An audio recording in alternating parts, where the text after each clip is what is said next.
A very warm welcome back to Zandvoort, everybody, for our team principals press conference ahead of the FIA Formula One Dutch Grand Prix. We're joined, centre of screen, we have James Vowles, right of screen, we have Flavio Briatore, and soon we're going to be joined as well by Toto Wolff. Now, James, if we could start with you, let's start by talking about the business here in Zandvoort this weekend. The team has been very quick here these past 2 seasons. How's it looking this year? The good news is it looks like it's continuing on as it has done. The car works well here. It's a mixture of the speed of the corners and the layout, and I think the banking helps us as well. I don't quite think where we are on the timing sheets this morning is represented. We're a little bit further away than that, but we should have a car that's fighting for points here. Let's go bigger picture now. 10 races to go. We've all just come back from the break. You're involved in a very tense battle as we're joined now by Toto Wolff. Hi, Toto. Bigger picture, the battle for P5. 31. Yeah, it's 31.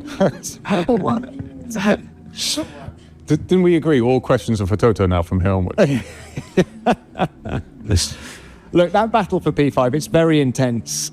Just give us an idea of what the message is to the team as you go into battle for these last 10 races. Yeah, I think we put an upgrade on the car in Spa. That it's our last upgrade, but it should put us in a position now where it's going to be tough. But we are in the fight for 5th to the end of the season. That's the reality behind it. We just have to do everything perfectly well. Now, of course, nothing happens perfectly in Formula One, but the message to the team was, we know we're focused on 26. We know we're asking a lot of you here at the track to deliver everything you can with the car we have. And we know that other teams like Aston and potentially Sauber will keep pushing that car further forward.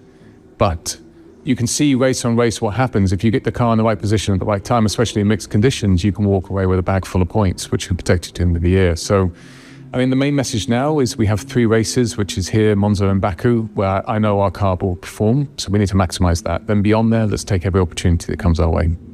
You say the focus is 26, of course it is. So how important is P5 in the Constructors' Championship? If it's P5, it's P6, does it actually matter to the team? Or as long as you make the step forward next year, that's the only thing that matters? I mean, the money's nice, but that's honestly the only difference between those two. I don't care where we start up and down the grid. It doesn't make a single bit of difference to me. And internally, we've already, the reason why we made decisions we did on cutting the investment in this year's car is quite straightforward. If we finish 6th or 7th, so be it. We have to make sure that we're making big steps forward. We have to remember where we came from is last. That's where we were. And we have a long way to go to even get close to the likes of someone like Mercedes. So let's forward invest in the future. And if that means we compromise 5th, so be it. But we'll fight with our heart until the end of it. Okay, James, thank you for that. Toto, let's bring you in. P3 in the Constructors' Championship. Everyone back to work. What is your message to your racing team as we go into this second part of the season? Go for it. Well, as I don't know what Flavio said before, but clearly, you know, James's perspective is the right one here. We're embarking on a completely new set of regulations, and they're extremely complicated. Nobody really knows where you're going to fall out, and therefore you need to give it the highest priority. And at the same time, no racing team will want to give up a season. So how we try to do is just to deploy our trackside engineering team, a small group of engineers back at base on that current project without bringing any more major upgrades, but really optimizing the product, trying to learn as much as possible for next year. Also, you know, there's certain variables, and then there are certain topics which will be continue, like the tires, and we're giving it everything to perform. But also, it's all about winning a championship. And if nobody remembers who came second, third, fifth, or last, and that's why you need to see the positives. The further down the chain you are, the more wind tunnel time you're going to get for the following year, and that certainly new regulations is of a massive advantage. Does the car, or the product as you call it, does it have the underlying pace to beat Ferrari this year? There is big fluctuations in performance. You know, in this sport we tend to be manic depressive. that one weekend you're great or Ferrari is great. Everybody says, well, now they're on a trajectory to challenge McLaren and finish second, and the next weekend is us again. And I think it's very difficult to predict. Now, I'm sure we're going to hear who your driver lineup is in 2026 soon. But can I talk about a driver who has recently been announced as a Cadillac driver, Valtteri Bottas? What does he bring to a new team, do you think? Valtteri is a very interesting one, because Valtteri had the fortune and misfortune to go against Lewis Hamilton as a teammate when at the peak of his game. And James and I, we've been in this for a very long time. Valtteri has tremendous speed, and is, in my opinion, or in our opinion, one of the best drivers on the grid. Valtteri left the Mercedes team because we promoted George Russell. He's similar to Kimi today, a young gun that was with Williams for a time because he was in the junior program and looked very, very promising. So that was Valtteri. Since then, he's dominated every teammate that he has had in whatever car. So I'm really happy. Obviously, we love Valtteri as a third driver and as a reserve. I said it before, if one of our works drivers were to have a fish poisoning, we know we put someone in a car that can be as fast and competitive. There is no compromise that we would have by putting Valtteri in the car on a given Saturday or Sunday. And that obviously goes missing because he's going to Cadillac. But at the same time, we're racers, and we love for him to have the opportunity in going back onto the grid in an exciting new project, and I'm sure he will shine. Thank you for that. Flavio, good to see you again. Can I bring you in on the subject of Bottas, first of all? Bottas and Perez, were they ever an option? Flavio, to be fair enough, was part of the process. Flavio, were they ever an option for you at Alpine? No, really, we talk. I talk with a lot of people. I talk with Bottas as well. We talking with Toto as well at the time, but really never was a discussion for Bottas to drive me from Alpine. I think something helped Bottas a little bit to sign the contract with Cadillac. We done some marketing, but this is the reason, honestly. And I like Valtteri because he's a super driver, and what Toto says is exactly the same. He was unlucky to be in Mercedes at the same time with Lewis, when Lewis was really the peak of the driving, etc., etc. We have a different idea, but it's nice to have Valtteri back. It's nice to have this driver back with a lot of experience, but I'm looking for something else. Well, can we talk about the incumbent now in your second seat, Franco Colapinto? What do you need to see from him for him to retain that seat? I think so. I see everything already. I don't think so I need to see anything anymore. And it's difficult. I think so for this driver, it's very difficult to cope with this car. This car are very, very heavy, very, very quick. Yes. And for the young driver to put in Formula One, maybe was not the time to have a Franco in Formula One. Maybe need another 1 year to be part of Formula One. And I'm not happy. Look, the result, what is important is the result. Each try very hard. We try very hard with the engineering to please him in everything, but really it's not what I expect from Colapinto. Hey, look, final one from me. Steve Nielsen starts work for the team next week. What do you see as job number one for him? Well, not the job number one. When you're having Formula One in one team, it's a job for the team. And it's be good. I know Steve a long time. Was with me at the time with Renault, and we need somebody like Steve. We need a team manager. We need somebody know the system, somebody know the people, and somebody coordinating the team from A to Z. It's not only one job I expect from Steve. I expect Steve to be in charge from A to Z. Basically, is what the managing director is doing. And I'm happy to have Steve next week. I believe the first day is Monday, and we have first race with Steve is in Monza. Flavio, thank you for that. Thanks to all three. Let's now open this to the floor. Name and publication. Who's first? What do you got? Yeah. Diletta Colombo Tomato, a question for Flavio. Pierre has done an outstanding job in what has been a very difficult season for your team. Do you feel like he is the right person to steer the team into the future? Non ho capito.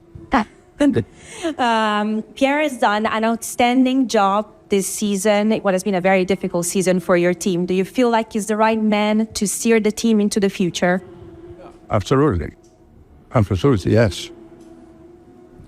Flavio, what impresses you the most about Pierre Gasly? He's good, he's consistent, he's a team plus, Tito Toto knew him very well. He's a team player. And we need some base in the team, and Pierre is a base in the team for the future. Right. Thank you. Next. Yes.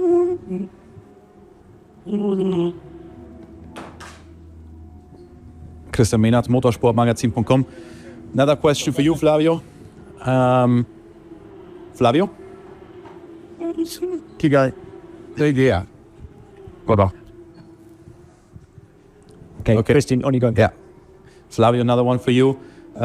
Christian Horner could be available for your team. Did you consider him taking on board the Alpine project? Did you already talk to him, as he's a good friend of you as well? Thank you. I no consider in this moment anything. And Christian is not in Formula One in this moment anymore. I hope he's come back soon.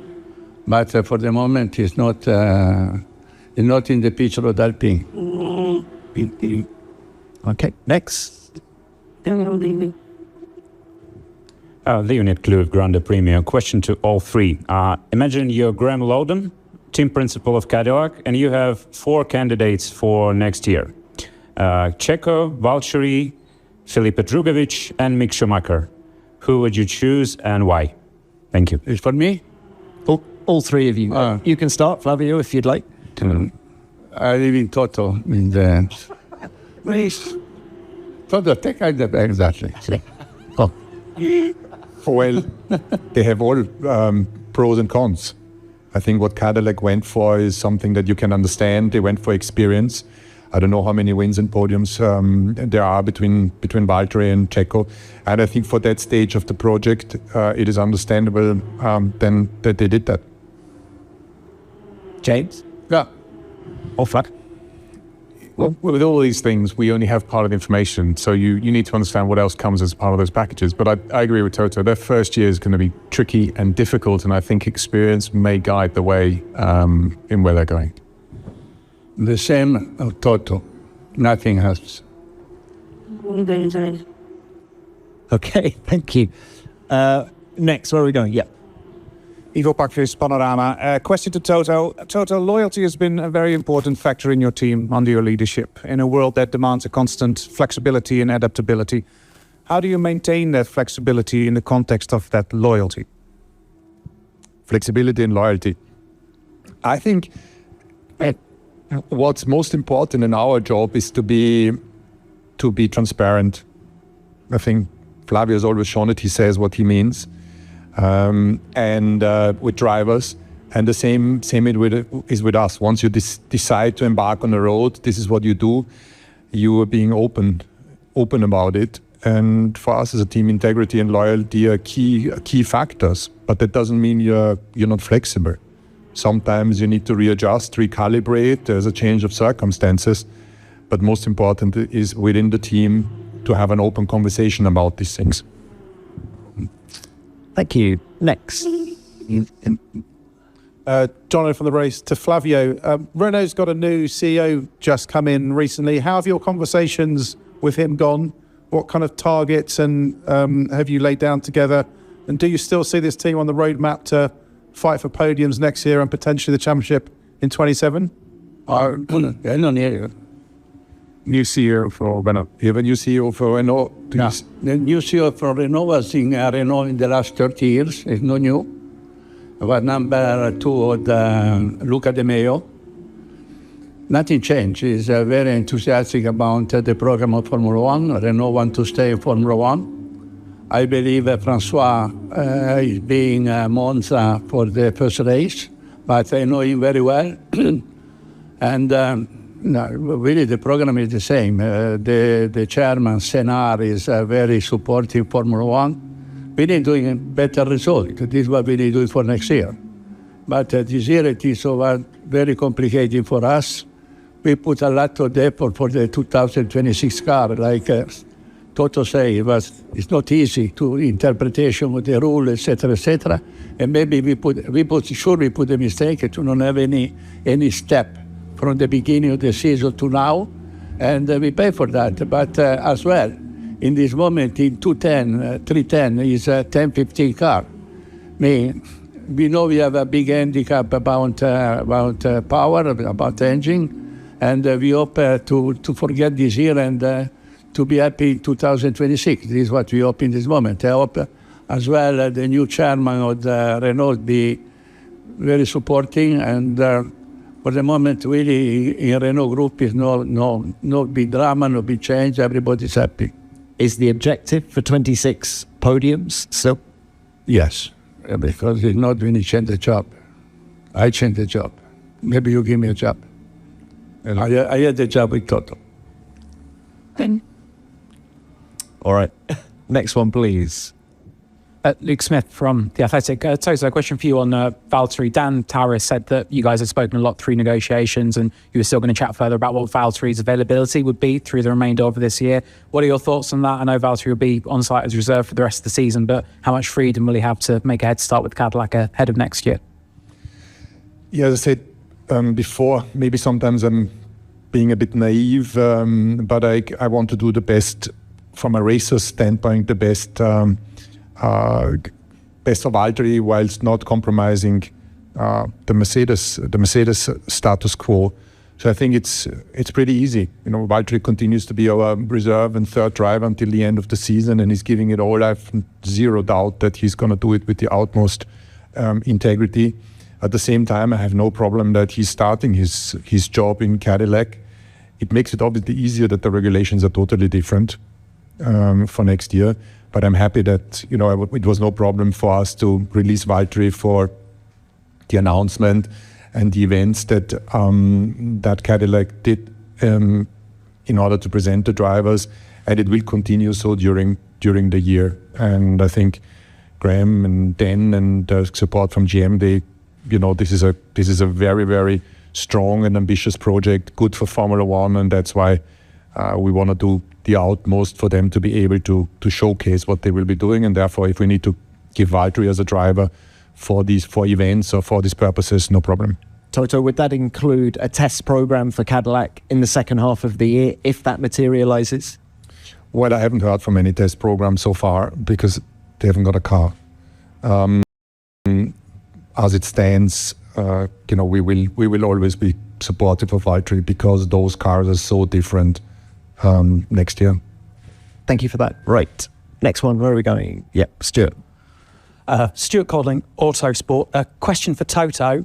Flavio has just shot the idea down, but the rumours don't go away that perhaps Flavio, Christian and Bernie might unite by the Alpine team. What would you make of coming up against a team potentially owned by Flavio, Christian and Bernie? One of them very old adversary, and presumably it would be logistically quite complicated for you to live in all of their heads rent-free simultaneously. Yeah. Well, that would be an exciting story, I guess, and would create lots of buzz around Formula One, and I think we need that. And, Formula One has always been about the best racing with exciting drivers and great personalities. And I feel that, when you look back at the grand era of team owners and team principals around Frank Williams and Ron Dennis, Flavio, Montezemolo, and a few others. That's maybe we need to work on that. And if there was such an exciting project, these 3 guys coming together, the all of the mafia reunited. That will give good content, I guess. The sharks, the shark mafia. 3 sharks. Yeah. Yeah. Thank you, Toto. Next, please. Dan Lloyd, Race Car Engineering. A question for James. How confident do you feel that Williams can recapture some of its early season form based on what the Belgium update has been telling you and the team's response to the cooling issues you had mid-season? I don't think we'll be back to where we were early in the season. That Ferrari have developed at a really strong rate. Mercedes, you can see, have developed at a strong rate. And the midfield now is incredibly tight. Sauber, well done to them, and Aston as well. It is really tight in that range. Whereas I think before the beginning of the season, there was a little bit of a gap that we managed to push ourselves into. I think that's unrealistic now. I think what is realistic is, Flavio described it well, 2-3 tenths separates 15 cars, near enough. It is making sure we're at the sharp end of that, which allows you to pick up points. Thank you. Next. Jack Smith, Motorsport Monday, motorsportweek.com. A question for Toto. Helmut Marko was quoted recently as saying that Kimi has been placed under a bit too much pressure, perhaps, by making his F1 debut with Mercedes. What is your response to that? And also, will the choice of third driver or reserve driver to replace Valtteri be based on how well he can help Kimi, given how much Kimi has said that he's helped him? I think we have put Kimi under maximum pressure. To be honest, looking at it now, I felt it was a great idea to have him in FP1 in Monza and present him there, and that was maybe a mistake back in the day, not because he wasn't capable of driving the car, because if he would have finished that lap without crashing, it would have been sensational and it would have built the confidence. And that's why, he's in a Mercedes. He's very visible. His results are very visible. His teammate is great, and is maximizing the car, and therefore, he feels himself under the magnifying glass. And the team, we just continue to believe in him. He needs the time. We've embarked on this route, so you can say, well, was it right to put him under so much pressure by putting him in the team? We've taken that trajectory, we've taken that route. We are fully on the mission, and single race weekends or a session like we had before is not going to change our opinion. Yeah, short term, we're going to say that's not good, but Kimi is a long-term investment. Third driver? Sorry. We haven't figured it out yet. Okay. Super difficult to replace Valtteri. I mean, he ticks all the boxes. Next, please. John over from the race again to Flavio. You made a driver change earlier on in the season, bringing Franco in. Are you now set until the end of the campaign with Franco? Is there a chance Mick could come back? And what's the thought process into 26 for your second car? We not so many change. We changed Duan with Franco Colapinto, and maybe Colapinto had the same problem of what Toto said, too much pressure to be in Formula One. And last year I had 2 or 3 races with him, was doing very well. And maybe to be in the team with a good driver like Pierre, and always in competition with the teammate, and maybe we put so much pressure to him. I think so. This we need to consider that, sometimes we believe that the driver is the human being, and we need sometimes understand exactly what's going on in the end of these kids, because it's young kids. It's 19, 20, 22, 23. I think so it's our mistake sometimes to underestimate the human part of the driver. We're looking always for the timing. Maybe I miss something there in the management of the driver Colapinto. For the future, honestly, I don't know. You can see that the younger drivers that are in the smaller teams, they perform, and because I think it's a totally different environment. The expectation is so low that you can only outperform. They are all high potentials for the future. But I think this is a big difference of being under the magnifying glass and the pressure that's been created and the expectations that are being set, it's different. James, can we bring you in on this and the performances that Franco put in the second half of last year? Yeah, I think Toto and Flavio summed it up well. You have to remember that if something goes wrong with the Williams in a session, Williams, even though we're fifth in the championship, it's not really covered. We have teams around us, Mercedes is one of those, where everything is in the limelight and the spotlight. And so that's change number one. The pressure goes up immensely. When the pressure's not there, you're able to get a lot more out of the driver because they're not concerned about an immediate performance having an impact. Therefore, they can let go and reserve it. A good example was Franco, the first time I put him in Silverstone. He thought it was his only chance ever to get there. And then my message to him beforehand is, it's nothing to do with lap times. It is about you relaxing and enjoying the moment because this may never come back to you again. And he did a stellar performance. I don't think you can do that. In Monza, in that circumstance, in the Williams, no chance you can do that. Second change is, again, what Flavio described. 3/10 now separates the grid. So when you make a small mistake, and a small mistake is a 10th, you're last. That's a different world to where you were before, where frankly you could be a 10th off your teammate and no one would know about it. So I think you've got two changes that are making this more difficult now. Thanks to all three of you. Right. Next question, please. Yeah, Luke. Luke Smith from The Athletic. Again to Toto. George spoke yesterday and he's still very relaxed about his future and getting the contract sorted. Said that you guys were willing to work through the summer, but he said, I'd rather just take that time off. You guys, there's no rush, I assume. Where are you at with all of that? And do you just want to get everything right and dot the I's and cross the T's?